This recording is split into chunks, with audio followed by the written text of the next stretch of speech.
तो एक प्रश्न है कि मानक शर्त समीका a minus B into A plus B का प्रयोग करते हुए कुछ ऐसे प्रश्न हैं जिसको हल करना पड़ता है और इसके आधार पर यदि हम कुछ प्रश्नों को हल कर लेते हैं तो a minus B into A plus B के आधार पर बहुत सारे प्रश्नों को हम हल कर सकते हैं।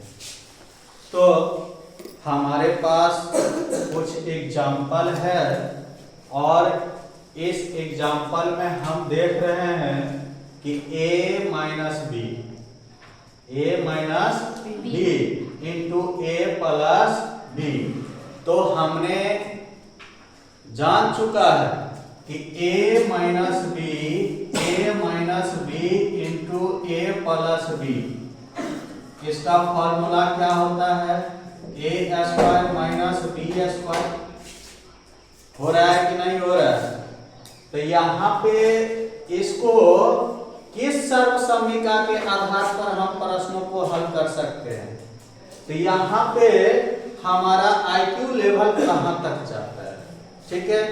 तो यहाँ पे हमने देखा कि a minus B into A plus B है। तो a minus B into A plus B बराबर हो जाता है a square minus B square. तो क्या इस फॉर्मूला पर हम इसको तोड़ दें? a minus B into A plus B तो क्या हो जाता है a स्क्वायर। तो a स्क्वायर कितना हो जाएगा 7x का स्क्वायर माइनस बी स्क्वायर। तो b क्या है 3y तो माइनस बी स्क्वायर।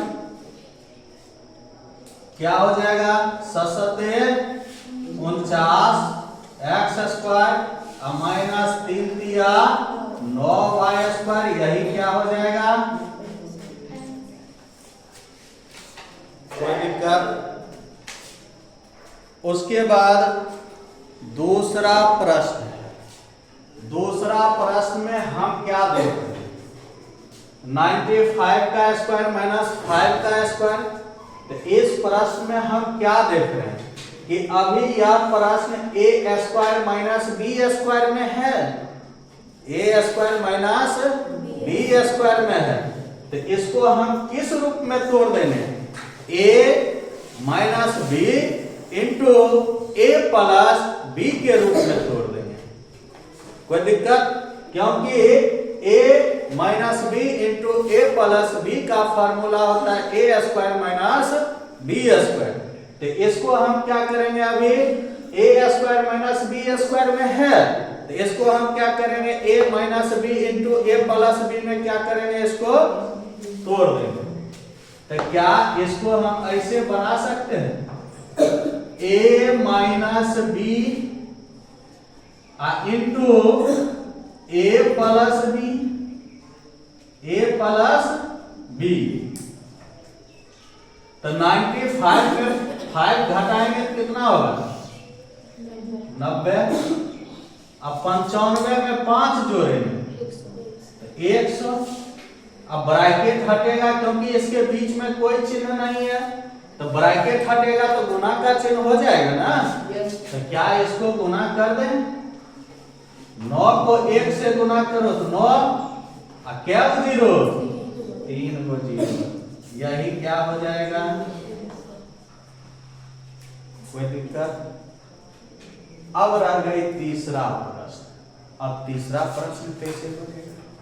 तो तीसरा प्रश्न भी बनेगा a minus B into A plus B पर।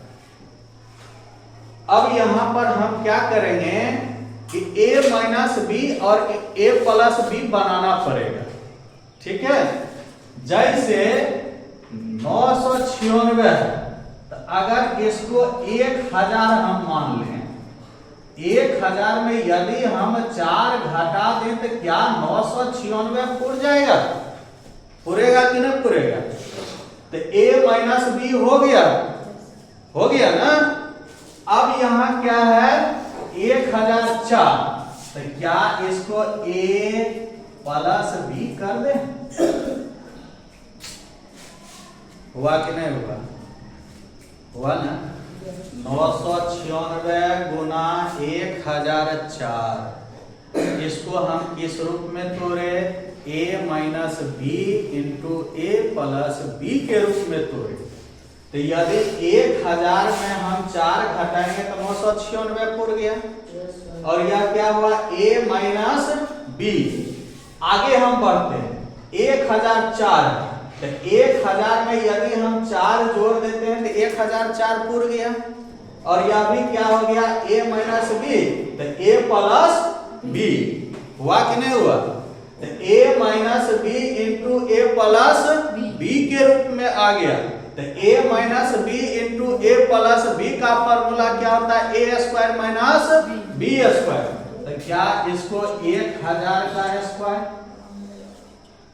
माइनस बी यानी 4 का स्क्वायर कर सकते हैं? होगा कि नहीं होगा?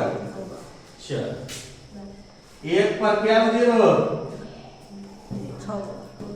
6 गो, घटाओ 4 चौके 16। अब इसमें से हमको क्या करना है? घटा देना है। तो घटाएंगे तो कितना आएगा?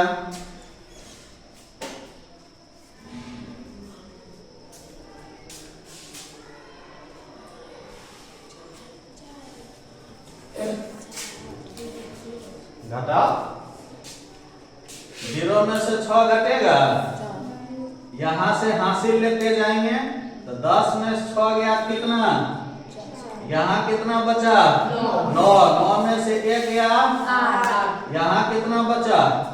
9। यहाँ कितना बचा? यहाँ कितना बचा? यहाँ बस यही क्या हो गया? और ये तीनों प्रश्न हम किस सरल समीकरण का उपयोग करते हुए बनाए?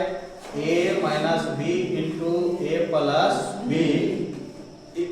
इसके आधार पर हम इस तीनों प्रश्न को क्या किए? हल किए। कोई दिक्कत नहीं ना?